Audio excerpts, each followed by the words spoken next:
Y para analizar este tema, quiero saludar en Ciudad de México a Bernardo Méndez Lugo. Él es el director ejecutivo de la Fundación Pro Migrante América Sin Muros, quien además fue cónsul de México para asuntos de prensa con Canadá y Estados Unidos. Bienvenido a la tarde en NTN 24. Muchísimas gracias por la invitación y estoy a sus órdenes para comentar las últimas noticias sobre esta situación amenazante para millones de mexicanos que no han logrado tener una regularización migratoria en los Estados Unidos. Una situación muy compleja, señor Méndez, así como usted lo dice. Arranquemos con esta pregunta. ¿Cuál es la visión frente a esas amenazas que ha tenido el presidente electo de los Estados Unidos, Donald Trump, contra el impacto migratorio? Sí, muchísimas gracias. Me gustaría ir por partes. Primeramente, el análisis de lo que fue la primera presidencia del presidente Donald Trump, en el cual el número de deportados fue mucho menor que en administraciones demócratas.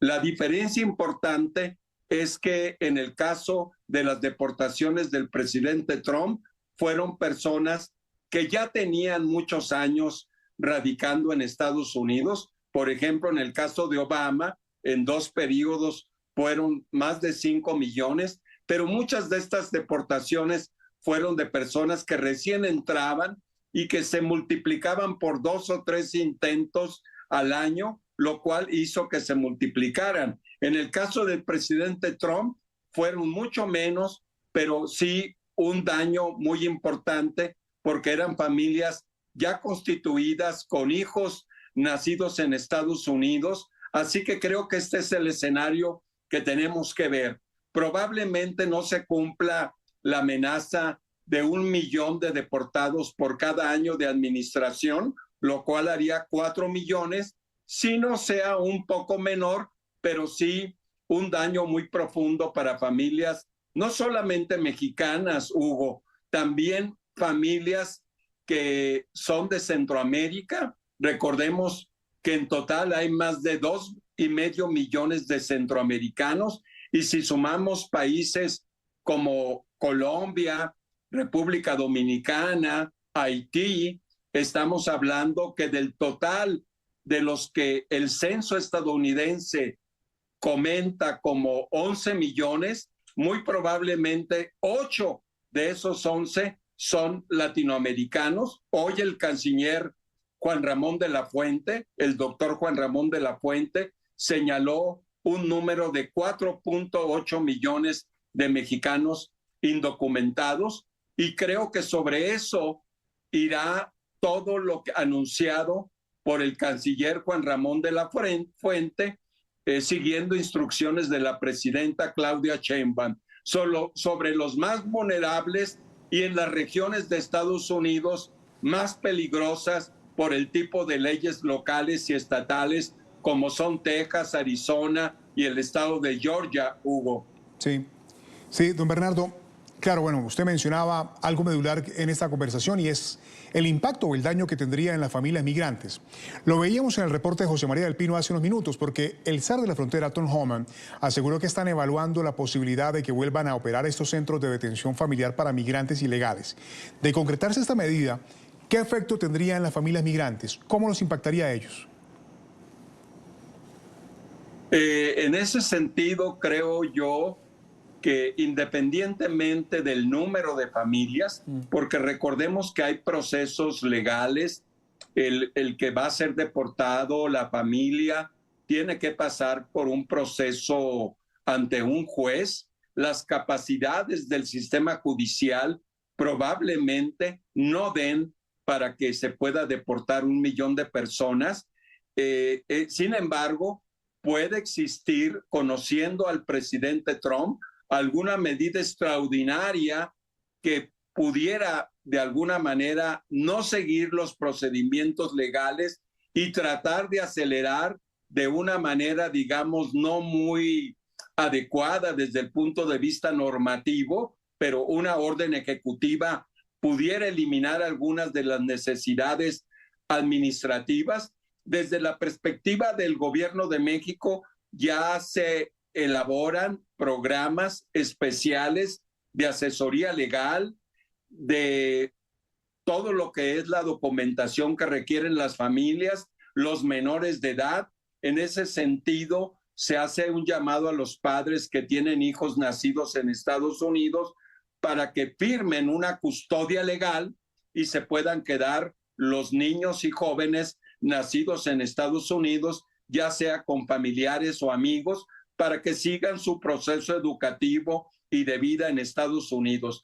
Así que esta amenaza de separación de familias, señalabas hace un momento sobre la preparación de las ciudades fronterizas, que es a donde llegarán todas estas personas, también con el agravante de que es posible que Estados Unidos regrese a muchas familias no mexicanas. Particularmente se ha hablado mucho de familias de origen cubano, haitiano, venezolano y nicaragüense que serían regresados a México porque no existe en 3 de esos países una relación con Estados Unidos adecuada, con Venezuela, Nicaragua y Cuba, y serían retornados a México. En ese sentido, desde la perspectiva personal como diplomático en retiro, como activista promigrante, creo que México sí debería exigir recursos financieros y materiales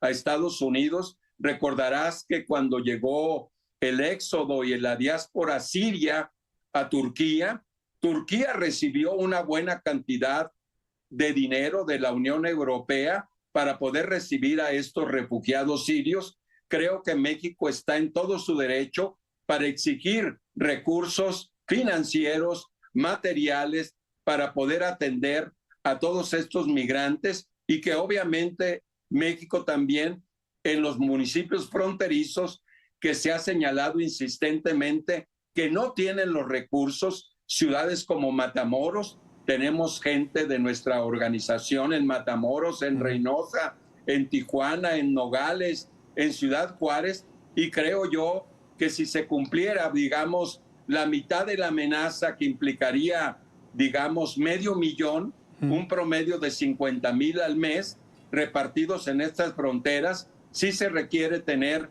recursos para vivienda, para albergues, para educación, para salud y obviamente la seguridad pública, que no es muy buena en la región fronteriza, Hugo. Sí, don Bernardo, mi siguiente pregunta se encamina hacia el desafío diplomático y consular que tiene la presidenta Claudia Sheinbaum con el próximo gobierno de Trump, porque entró con esa amenaza de aumentar los aranceles a México y también a Canadá para que pongan fin a la migración ilegal. Eso supone un desafío diplomático de alto nivel.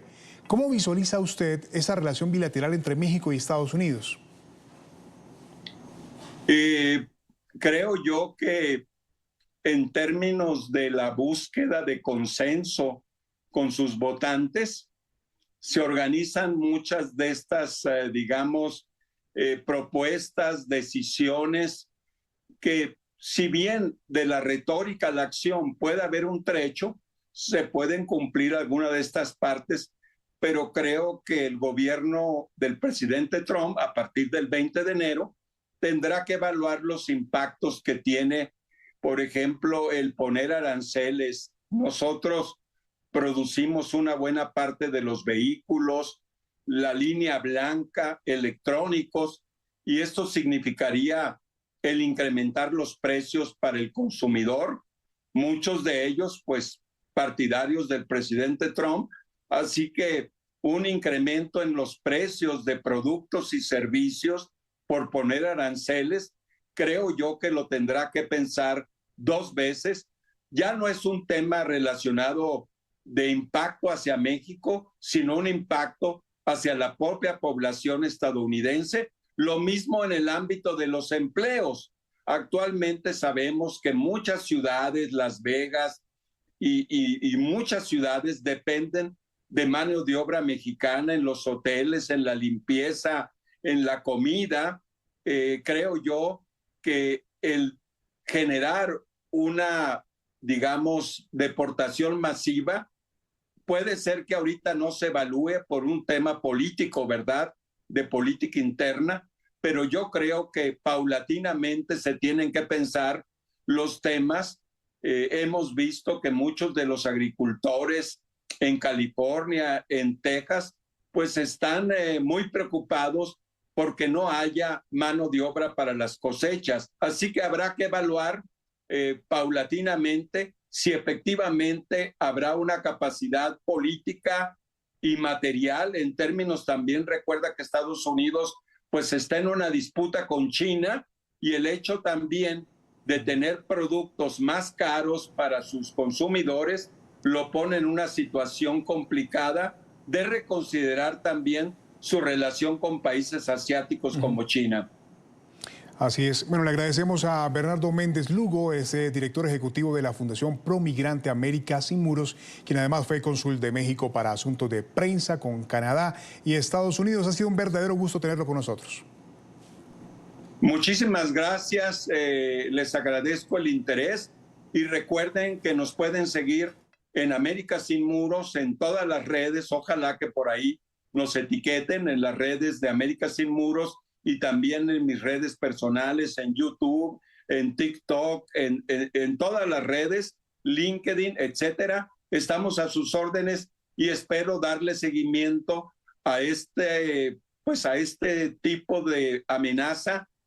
A partir del 20 de enero, quizás antes, se vayan definiendo algunas otras acciones también de parte del gobierno de México para proteger a los mexicanos que están en situación más vulnerable en los Estados Unidos. Creo y reconozco como diplomático en retiro que se ha dado ya un paso con todas esas estrategias que hoy en la mañana presentó el canciller Juan Ramón de la Fuente. Ojalá haya recursos humanos y materiales suficientes para atender las necesidades de los consulados en las ciudades que serán mucho más peligrosas para el migrante mexicano en situación vulnerable, Hugo.